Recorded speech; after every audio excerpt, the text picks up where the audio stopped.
What up, and welcome back to another episode of Creeps of the Crypt. I'm your host, John, along with my co-host, Brother Alan. What up, guys? That's right, and we're here to talk about a episode that was the start of this entire podcast. If it wasn't for conversation and me mentioning this episode that was that at the time, and still, I think I watched it a few times, and then today I watched it. Yesterday I watched it again, and I felt a little different because I was trying to, I don't know. Anyway, I'll talk about that when we talk about the episode, but yeah, I loved this episode when I was a kid. This was my favorite episode growing up, really the best ever. So this is near and dear to my heart. So I think it's still going to elevate my rating a little higher than usual, but I did pick up on some things recently rewatching it that I didn't really like. Oh yeah, that'd be interesting to get into. I know really was the birth of the podcast was through this episode you talked about and got me interested in checking it out, and then that's kind of where things started. So yeah, we'll definitely get into it and see what was the things that stood out to you when we get there. Anyway, so this episode is titled The Secret, and it is the last episode of season 3. And it is directed by J. Michael Riva and Doug Roning. And Doug Roning, I was like, oh, wow. I wonder what he's done after this, because I like this episode. And he's done nothing. I don't know if these are actually really people's, real people, or a writer didn't want to put their name on it for some reason, It's possible, but we see a lot of these kind of no-name writers that don't do a whole lot. I mean, this is the first time I've seen this guy's name on anything he's written, Tales from the Crypt wise, and that's the only thing that's on his IMDb. Yeah, just nothing else. Other people got some other PA assistant roles, production designer roles, but this guy's got nothing besides this episode. Mm-hmm. And then J. Michael Riva is mostly known for being a production designer. He's worked on a lot of films like The Amazing Spider-Man, Django, Iron Man, a bunch of different things. And he passed away in 2012, but he directed this episode. So rest in peace, Mr. Riva. He also was production designer on Spider-Man 3 and Zathura. Yeah. I've never seen that movie. That's the I know of it. It's James John Favreau had that one kid from Hunger Games in it. I didn't watch the Hunger Games either, and people are going to go... And Kristen Stewart, right? I don't know. Was Kristen Stewart? Yes, Kristen Stewart was in it, I think. Yeah, she was. Oh, and she classic, was not in the Hunger Games, David Duchovny, Orlando Jones Evolution. I don't think Josh Hutcherson was in the Hunger Games. Was he in the first one? Yeah, he was in it. Oh, he's in all of them. Oh, shit, look at that. I didn't even know that. So I don't watch that because, to me, I know it's based on a book, but I'm like, when I heard about it and I saw what the premise was, I'm like, oh, that's like Royal Rumble. Oh, no, Battle Royale, I should say. It's like Battle Royale. Or a Running Man. Yeah. I'd rather watch Running Man with Arnold. Battle Royale is really good. The first two. Oh, I think there's only 2. But anyway, yeah, so rest in peace, J.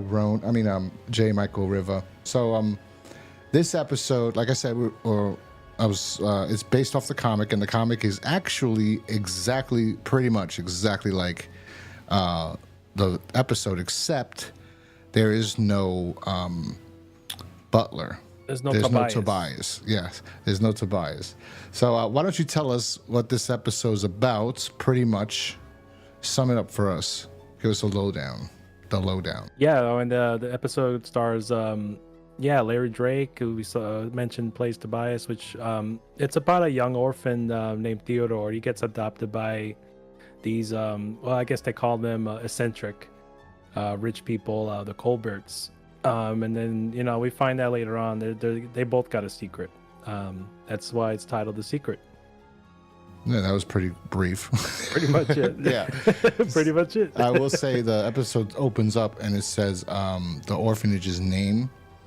And it says Gaines Orphanage. And I thought that was nice. They're paying homage to... That was a nice touch, yeah. William M. Gaines. And the episode starts out with Teddy, our lead character, who's about 13 years old. Well, supposed to be 13, but he seems maybe a little younger. And he is listening to the headmistress or headmaster, Mrs. Hagstead. I like how they put her name Hagstead because in the comic those weren't the names. It was like, well, Miss Heather's in the comic. I forgot what her name. Miss Graves and Yes. Miss Heather. So they called her Miss Hagstead instead. Are talking about how. Well, she's actually Miss Hagstead's talking about all of them, like shitting on about all of them, but talking about Theodore, how he's getting too big and we need to get rid of him. We've got to do something past about the him. age of the desirable age of adoption, I guess. Yeah. I don't know why she hates him so much, and we don't really know. I think we know. I was gonna get your feedback on that once we get to what the secrets. I think the secrets of ending are. But did you read the comic? Yeah, they're pretty. It's pretty spot on, I guess. Like you mentioned, it's the same gist minus just not having the butler in it. I did get a chance to read it. Yeah, since it's such a kind of a short story. Yeah. Well, anyway, so he drops Apple because he was sneaking out to get food because he's always hungry. That's what So she starts yelling at him, and he's like, in the middle of the night, you're not supposed to be eating, whatever. So she yells at him, and she tells the other Miss Heather, to take him upstairs, and that she locks him in his room, which is exactly like the comic, pretty much identical. There's no difference at all. So Miss Heather's nice. She takes him up. Theodore asks Miss Heather, you guys were telling secrets about me, weren't you? And Miss Heather goes, what we discuss at nights is very private. And he goes, Miss Heather, do you have to lock me in my room? And she's like, I don't make the rules, Teddy. Does he ask in the comic if they have to lock him in the room? There's a brief mention in the comic. You get the little thought bubbles there, and Theodore mentioned, they just started treating him bad, by locking him in his room when he started, I guess, started acting up. Well, whenever he would sneak out of his room at night because he would try to get food in the show, and that's also in the comic. He talks about how he would sneak in to get food or whatever. I do like how they Is it? I don't know if it's the first time or second time. I think it's this time. Did he eat the chicken and then he put it back in the empty the bone? He put it back on the fucking plate in the fridge. That empty fridge had one piece of chicken leg in there, and and I like I used to do that. I saw onion and milk in there. I used to do that. I don't know if it's because of this episode or what, but I would go and eat chicken wings whenever we had Chinese food, and I eat the chicken wings and put it back in the bag. My mom would go, "What the hell is this?" But anyway, so they locked him in the room. Somehow he escaped at the middle of the night, and the next day she goes, "Oh, Tobias wasn't in his room," Theo, she calls him, wasn't in his room, and she goes, "Oh, he'll be back." He wanders off sometimes, and then he comes and he's all messed up. He's got like mud on his face and everything. You're like, what the hell happened to this kid? So then he comes in and you see him talking to one of the other kids that's smaller. And he says a funny joke about, what was the joke? I know it's something about boogers. He said the kid next to him when they're washing dishes said, what's the difference between boogers and broccoli? The kids don't eat broccoli. Yeah, that was it. That was a cute little joke. That's a cute little, I'm going to tell that to my stepkids. That'd be funny. Yeah, so they're cleaning dishes, and he has this hat that I always hated, and I guess it was popular back in the day. I never understood. Is it that one with the tail or something? Yeah, the one that... the hat? I know it because mostly, I forgot what... like, there was old 50s shows that kids would wear this stupid thing. I guess it was popular. Yeah. And he's wearing this raccoon... I forgot what it's called. So I think it's a fox... It's actually foxtail. And it's a little nice touch, though, because I don't think he's wearing that in the comic. I don't remember. But he's wearing it here. Crockett hat. And that is a little... deal, right? Huh? Davy Crockett. Like that's what it is. Davy Crockett Yes, hat? that's what it is. This kid's wearing it in Back to the Future. Lorraine's brother, which is actually Arnold from the Wonder Years. So anyway, they're cleaning dishes, and then Mrs. Heather and he is so big compared to the rest of the kids. You don't realize, like, they have him lined up to show you how big he is, and it's ridiculous because his clothes doesn't fit him either. So it is preposterous. So these people come to, they're looking for a kid, and they said they're interested in him, and I guess, but maybe that's because they probably try to push him out and say, yeah, well, he's kind of old, and he goes, whatever, and so. they present all the kids and they want to take him. They want to adopt him. They want to adopt Theodore. And then like Theodore's like, I don't want to go. But they're like, listen, Theodore, like cover his mouth, like shut the fuck up. You're not gonna ruin this. Like you got to get out of here. And yeah, she wants his ass out of there. yeah. And so then they're gonna adopt him, and then she takes him to another room. She says, let me just talk to him for a minute. And then she starts shaking him. It's like, you're not gonna ruin this. And that's because earlier. Miss Heather asks Mrs. Hagstead, "What happened to my parent?" No, she asked about his parents. Like, where are his parents? She goes, "You must never say that." And that's when he dropped his apple, got caught.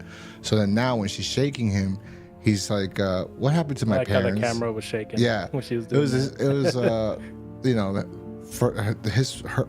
Like we were looking from his point of POV. view. Yeah, and she was shaking. The camera was shaking. But so he asks, and she goes, "What did she say?" Or like in a car accident or something, right? Is that what she said? Yeah, I don't remember, but we know like that's probably not how they died. And Mrs. Hagstead probably knows exactly what happened to them. But I will say about this entire part is the lighting. I liked it when I was younger. I liked it like a few months ago when I rewatched this when I told you about this episode. And watching it now again yesterday, I was like, it's I think they shot day for night. And they just put like a filter. Like. Yeah, they just put a filter over it, and that's kind of like first time director.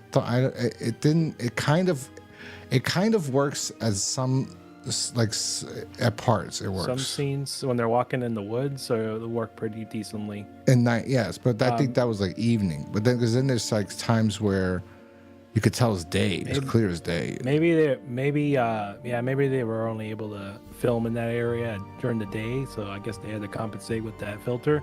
That's what stood out to me the most is those scenes where it was supposed to be at night, but it looked a bit odd because they had that filter during the day. It clearly looked like it was in the day. Yeah, could have been a stylistic choice, or could have been they could have been limited on time on when they could record.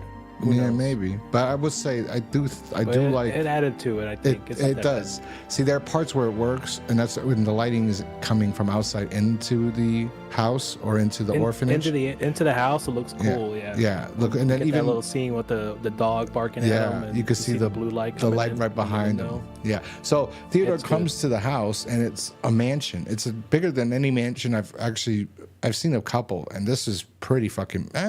It's pretty enormous. I was about to say no, but then I'm like, I don't know, because there are locations when I go scouting for doing paranormal investigation. When I used to, I was looking at a bunch of different locations, and it's funny because one of them is called the Devil's Tree, and right around there is just humongous houses. And there was a different location, the same similar Devil something is called, and it was in Jersey. They were so big that I've never seen houses that big. I'm talking about like that's what. And I used to live in a neighborhood with big houses, and I had friends that lived in like nice parts of Long Island. That's like very fancy, rich people, and they actually had like a mansion with a west wing and an east wing, but it didn't look that big from the outside or even inside. But it was a mansion, right? And then this is enormous. This is gigantic. So he goes in. It's like a museum. And he starts touching things. He goes, don't touch that. That's like, that's an ancient artifact you can't touch. And then this dog starts growling at him. I forgot the dog's name. But the dog doesn't like him for some reason. It seems like, I don't think he likes people in general, it seems. But he starts... It was just this big vase that he was about to touch. No, anyway, yeah. But the dog doesn't like Tobias. And I was thinking, I don't think the dog likes any humans. I don't know. I mean, Tobias. I'm calling him Tobias because they're both Toby. But there's the kid's name's Toby and the butler's Toby. And the butler was been watching in the background is Larry Drake, the guy who played the serial killer Santa in the first episode. He ends season 2, which is actually interesting. He started season 1, he ended season 2. So that's fun. But he sees his room, and his room is fucking enormous, and he's got toys all over. And the toys are it would fit him because he hangs out with younger kids, which has to suck, right? If you're in an actual orphan. And you know what? I would say one thing, reading the comic, I was almost, like I got really emotional reading the comic. Like the comic is worse than this episode. This episode's nice and fun, kind of, and there's some kind of harsh tones in it, but reading the comic is like, I felt like I was there you know, and I pictured everything I was seeing, like, oh fuck, this kid's life is miserable. I was a bit more grounded and not as not as upbeat as because Theodore was pretty upbeat through everything, even though they weren't the greatest. I guess the what's it called, the Mrs. Hagstead wasn't the greatest to him. No. But yeah, going through that comic, he seemed like he was going through a lot rougher shit. Yeah. So he has all these toys and everything, and when he wakes up in the morning, Tobias the butler brings him fucking cake and shit. Yeah, all they feed him is sweets, and you know, it felt like it's something he would enjoy. Yeah, kids like this. It's like Home Alone. You know, he ordered all those sweets in the hotel in Home Alone 2. Yeah, you know, yes, that's because kids would love that for a while, but like Toby says, day. yeah, like Toby says later. Well, his name's Theodore. I forgot, but Teddy. I'm calling him Toby. I guess I don't know what the fuck. I wanted to mention that one of the parents, Mrs. Colbert, played by Grace Zabriskie. She's been known for her work on Twin Peaks, so I thought I'd throw that in there. She was Laura Palmer's mom in Twin Peaks. Yeah, I was just gonna say that she looked very familiar, but I don't know if it was from Twin Peaks. But I know that face, and I've seen her in a lot of things. Funny enough, she's still working. Yeah, she's in a lot of stuff. Yeah, she's still working. But yeah, she was in Seinfeld. That's what it was. She's in Seinfeld. She was one of George's what's her name? Susan's parents. One of Susan's parents. Mrs. Ross. I think it was. Yeah. That's his fiance's mother, right? Mm-hmm. Yeah. So yeah, she's in a lot of things, and you've probably seen her in something. And the guy too. Funny enough, I don't know. I thought he was kind of, you know, like what's the word I'm looking for? It's not terrible, but like overacting. I think he was overacting, the father, and I have seen the father in things. At least he looks like a guy I've seen in other things before. It's particularly an episode of Freddy's Nightmares. He was in the first episode. That's what it was. He was one of the guys that wanted to kill Freddy, and the cop had to come and stop him from doing it. He was leading the people to kill Freddy. So yeah, those two people, because we normally say that in the beginning. It stars this, but we didn't say this time because we wanted to get into this episode, and we've been having technical difficulties in the background. But yeah, so his name's Teddy. I keep calling him Toby because Toby is the name of the butler, Tobias, Larry Drake. But you don't know that till later, until he says he befriends Tobias, the butler, and Tobias has a liking for the kid, and he finds out that Tobias also was an orphan. They're both orphans. Yeah, they're both orphans. And so he goes, "Can I call you Toby?" And he goes, "If you like." Right? So he calls him Toby. So they play games and stuff. And he goes, "Why? Like, I don't want to eat this anymore. Like, I'm tired of eating this shit." Yeah, it's because because this kid already was getting locked up in his room all day, and he goes into living with another family that locks him in the room all day. Yeah. While they claim to be going to work, and all they feed him is a bunch of different sweets, banana splits, cherry pies, all eclairs. Oh my god, milkshakes. Yeah, exactly. This kid's had diabetes already, and yeah, I know. And then there's another shot that we get later on was the ones that they're clearly outside, but they're like walking in the backyard or in the woods. Yeah, it was like daytime mansion. Yeah. It looked kind of cool, but you could tell it was day for sure. It's too much bright daylight. Yeah, that's the problem. So I mean, that's why sometimes it's not great giving. I will say when they gave him a cake for his birthday, they gave a birthday celebration, and they came in overacting, which I think she's a really good actress. So is Larry Drake. The guy, like I said, he was overacting. It felt like it, especially later on, but. I don't know, his face looks like an actor I've seen do other things before, but I'm looking on his IMDb and he's hasn't done anything. I mean, maybe besides the Freddy's Nightmares episode. That's probably the one where I recognize him so much because I'm recently watching those. So that's probably it. That's where I probably recognize him from. And I'm just thinking he's in a bunch of things when technically he's not.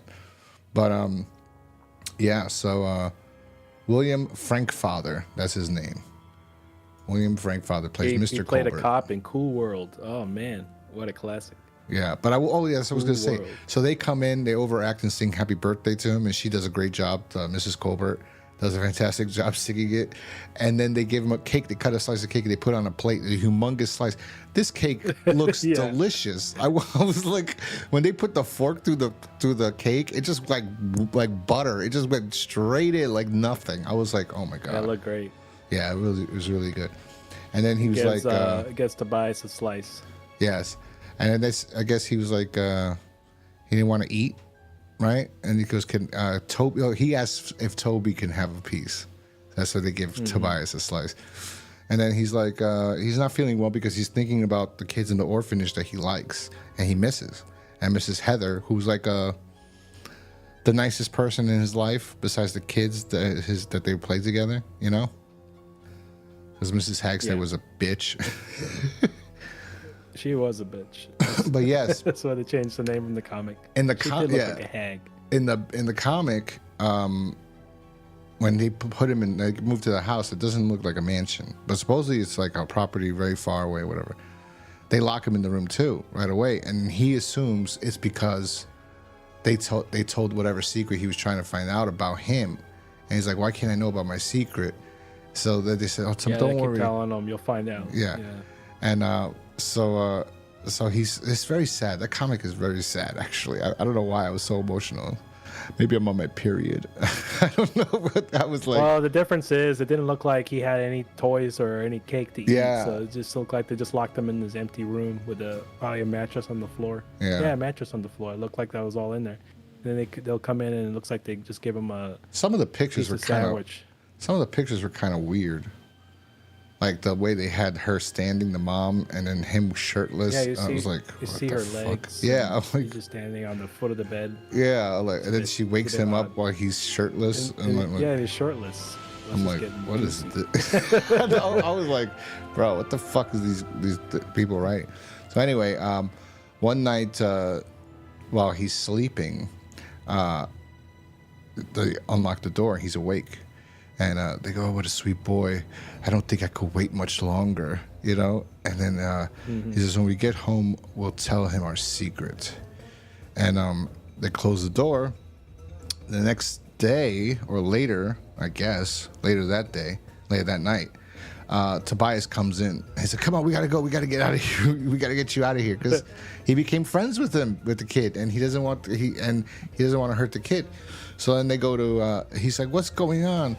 So they go to escape, and that's when all of a sudden Mr. and Mrs. Colbert are down there waiting for them. It looked like they just came back from a Halloween party. Yes, that's the other part that was so dressed up like stupid. Just that stereotypical. Well, we find out that they're vampires. Yes, that's what we find out. But again, they're fanning them up with sweets. The lighting is fantastic. The mansion is great to film in. I don't know what this place is. I don't think it's actual mansion. I think this is like a fucking like Mar-a-Lago or something, like, you know, like a big place where you go have weddings and shit. You know, like I don't know, like a clubhouse or something, you know? Like I could explain it like when I had to paranormal investigate a location that used to be an insane asylum, there were multiple buildings. Like this was a huge property. And they had buildings for these people and kids and old people and women. It was two towns till today. Two towns own two separate parts of this used to be an insane asylum. One part, so a lot of the buildings are just run down and empty, all right? And then there's some other parts that the other town owns that they put, just like the town hall is one of the buildings, right? Another place is like the recreation center, is the one I investigated. Then further up is a golf course. They turned one of them into a golf course. Oh, you just I mean, it's exactly like you said. This is where they go for weddings, photographies, private events. It's you see a big mansion in Beverly Hills. Yeah, called Greystone Mansion. There we go. Interesting. It's beautiful. It's fucking gorgeous. Like, oh yeah, I was right. I thought so. It was like, there's no way this is a real house. I was like, there's no fucking way. But anyway, they go through a list of a bunch of movies that that shot at that place. The Prestige shot there. Spider-Man 3.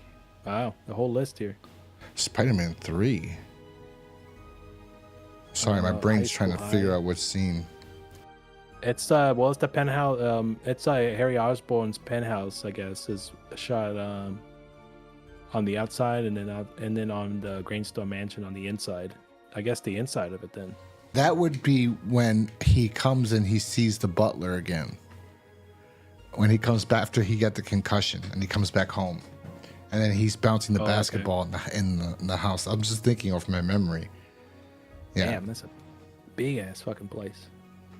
It's beautiful though. Yeah, it's great. But so light coming into the house behind Mrs. Colbert looks fantastic. The light behind her hair while she's standing there with the makeup and the terrible teeth. I'm surprised that how bad it is, because there was an episode of Freddy's Nightmares with a girl that was a vampire and the teeth were great. I was like, holy shit, those teeth look good for 1990. By the way, like I said this on Freddy's Nightmares. This and Freddy's Nightmares was like season 2 of both, literally 3 months apart, I think. Freddy was in January, it aired, and this was in the summer, June or something. This episode actually aired, July 31st. So, January and July. So 6 months. It's exactly 6 months. I was just doing it off the top of my head. Yeah.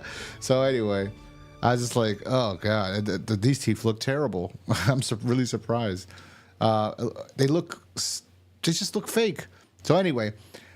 She goes, what did she say to Tobias? She goes, well, where do we think we're going or whatever, right?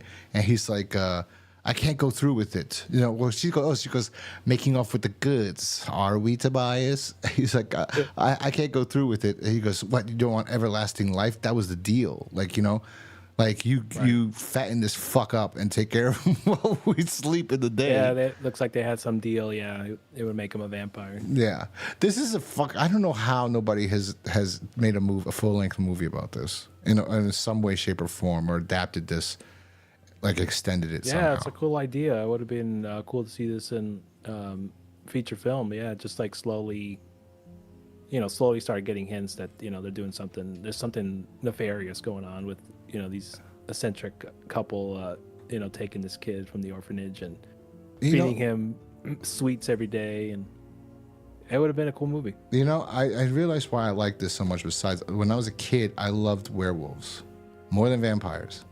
That's why people love vampire. I loved werewolves more. Always. I don't know why. I don't have no idea why, but I just always loved werewolves. Maybe Teen Wolf. Maybe because I was in love with Michael J. Fox as a kid. I was in love with, not in love with him like that, but like he was the coolest fucking guy in the world to me. I was like Marty McFly.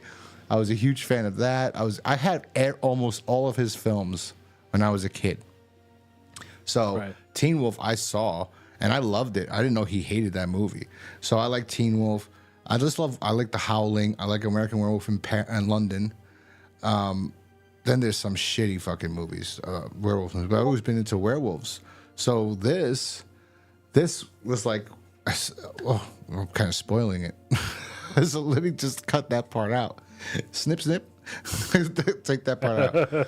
But anyway, yeah. So she's like, let the boy go, because he tells her, like, let him go. Like, she goes, we can't, his blood is so sweet or whatever. And then he's like, I don't know, Tobias puts a cross with his fingers, like that's gonna do something. Yeah, that was random. And then the husband came out of nowhere and took a big chunk out of Tobias. Yeah on his neck. And then Theodore screams and he goes, no, Toby. That part I was like, I feel bad. I know.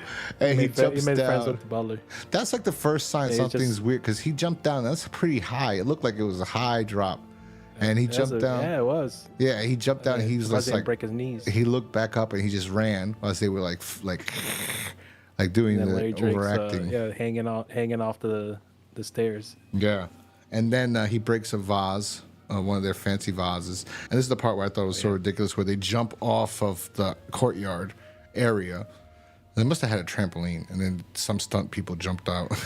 And it looked kind of, it was kind of cool actually, but it looked kind of silly too. You could tell it looked like they jumped out of the trampoline. They have like this undershot of both of them jumping, and looked like they're trying to fly, like stereotypical vampire style. In the script, they would say angle up. So like the camera is facing up, and then you can see whatever's going on. It looked kind of cool. I dug what they were trying to do. Yeah. It did look a bit silly. But it looked ridiculous because of the costumes. A little bit later. Because what they're wearing. Ugh. That was the downside of it. It did look like they just got back from a costume party. Like, it's the Bela Lugosi. They know they're vampires. They was dressed up like vampires. It's the Bela Lugosi Dracula shit. That's what it is. Yeah, like real vampires. It wouldn't be dressed in like stereotypical vampires. Yeah, I mean, literally, the guy has a fucking Bela Lugosi cape. He's got the cape and the cowl. Yeah. Yeah. So like they sick the dog. The new Batman almost. They sick the dog on Theodore, and they go save some for me. And I was like, what the fuck does that mean? Is that like the dog's gonna attack him? Like, I don't know. I know what that means in that aspect, but like I was thinking, is the dog kind of, is he like a special kind of dog? But then they catch him. They finally catch him at the end, and he says, "I know my secret now." And then he goes, "Pretty good makeup." Yes, he goes, "I'm a werewolf." Yeah, he goes, "And I have a hunger for vampires." And he just attacks the wife and kills her, and then that was good. Yeah, and this is the best shot when he's running. This is the best shot. Yes, with the good use of the blue yes. light filter. Because it feels like you're watching the werewolf. Lon Chaney's the werewolf, like black and white, the smoky fog behind it. It was perfect. Yeah, it was a great use of it. Yeah. So then later that night, it cuts to black, and then we go back to the orphanage. Yes, and there's a banging on the door, and Theodore is standing there dressed like a little nice pimp, nice suit. Yeah, where'd you get those clothes from? No, the house, they had it for him. Actually, I don't know. Oh, right. They had clothes for him, but maybe. Poor Tobias, though. Anyway, so he goes, "I'm home." And she goes, "Oh my God, you're back." And he goes, "I know my secret, Mrs. Hagstead, and I think some things are going to change around here." And then he looks at her, and it was the worst shot ever. I'm like, what the But they did that because of, I think, Lon Chaney's fucking, the Wolfman. I'm pretty sure that's probably why. Yeah. That part was rough. Yeah, that was rough. But it was fantastic. I love this. And she screams or whatever. But then, like, I don't know, Miss Heather going to be cool with him being a werewolf? I don't know. Why would he? Well, they seem like they may already knew. That's why I was wanting to ask you. What's the deal with Mrs. Hagstead? I guess. I think she knows. Who knows? Like, I'm just trying to guess because they never really explained it. I guess she knew that he was a vampire, or maybe a werewolf. I mean, and yes, they don't want to deal with him, and somebody else would. No, the secret. I think somehow, some way, maybe the cops or somebody in town. There are probably rumors about them. Who knows? And I mean, I don't know if she knows werewolf necessarily, but I think she does because when he made the face, I think she got scared. Well, she was trying to get rid of him, probably because he was sneaking out every night. They locked him in the room. She had to know he was a werewolf. In the comic, it makes it like seem like yes, they know. Like the comic, she's much worse in the comic than she is in this episode. In the comic, the woman's a fucking bitch. A real bitch. Because there's a part where he goes, "When I kissed her goodbye, she looked revolted." So, like, I'm like, yeah, that means she, in the comic, that she knew. So I'm pretty sure here they adapted it from that. She knew. Yeah. Yeah, she knew he was a werewolf. She wanted to get rid of him. And Miss Heather didn't know. So, Yeah, little did they didn't know that the Colberts were vampires. Yes. Imagine she did know. That'd be fucked up, right? That'd be more fucked up. No, but then it would be cool if he just lunged at her and that was the end of the episode. That would have been nice. Yeah, I feel bad. Some cool payback. I feel bad. I started the episode calling him Toby, even though it was because of Larry Drake. He's Theodore, Theo, or Teddy. So, but I called him Toby. Whatever. What's his name in the comic? Is it Teddy? Let me see. I don't remember. I think it still goes by Theodore in the comic. Theodore.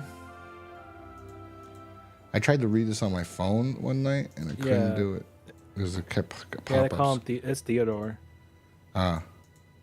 The comic I like a lot. There's so many stories, you know. There's so many. They could definitely do another. You know, I'm kind of happy, right? And I know we're at the last episode of this season. The next episode, maybe we'll talk about our rankings for the entire shows and what our favorite episodes were, and maybe look back at you know the one that we didn't like, the one I was medicated on when I was talking about it. But I there's so I am happy, right, that M. Night Shyamalan did not get to remake, because it was supposed to happen. There was a trailer for it, and M. Night Shyamalan was talking about it. Yeah, I am too, actually. But then again, I don't know. I don't know. I'm happy because I'm like, maybe when the series goes on and we get to the bad episodes, then we're gonna be like, maybe it would have been okay if he would have came in. But I think it wouldn't have, and I don't think they would have gone to the actual comics. They wouldn't have gone to the comics. Yes. They would just make up their own lame stories. Exactly. There's a lot of good source material from the comics that you can just tweak or alter just enough to keep the core elements there, but they won't do that. They'll just write their own episodes. They won't even reference the comics. Yeah. That's the problem. And I think that the reason why I think the reason why they wouldn't go to the comics is probably because of rights. Something with the rights. Like they'd have to work with I don't even know what the issue is now. I'm gonna look it up, seriously look into all the legal fucking problems between the rights, why they can't, because this show it can't be on HBO. HBO doesn't have the rights to it, I guess, because they can't put it on, you know, on Max. You know, Warner Brothers doesn't have the rights to it. I don't know. I don't know who owns this. They need to figure that shit out. This thing needs to be streaming on something. EC Comics either doesn't own. I mean, to the show, so they might have a dispute with the rights on that. I know we talked about it, but I didn't pay attention too much. I need a breakdown better of what the issue is with this episode. But yeah, I like this episode, even with the problems with the shooting day for night, which is, you could tell. But then again, you look at it and you go, well, he was a production designer. He wasn't actually a director. So it would be worse if he was an actual director and he did that. I think he wanted to try something interesting and cool, and it works in some parts. It does. Like the last shot was fucking phenomenal with him running as a werewolf. Yeah. It was great.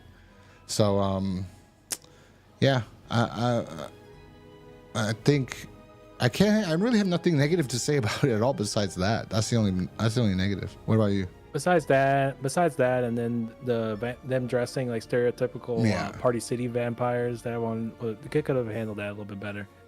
Yeah. Otherwise, pretty solid episode. I mean, it was cool to get Larry Drake back for an episode. I thought he was one of the, better actors they've gotten for the roles they played, and on the series itself, we had a lot of great actors play different characters, and it was cool to see him return for the last episode of season 2, and then starting the first season. So it was good.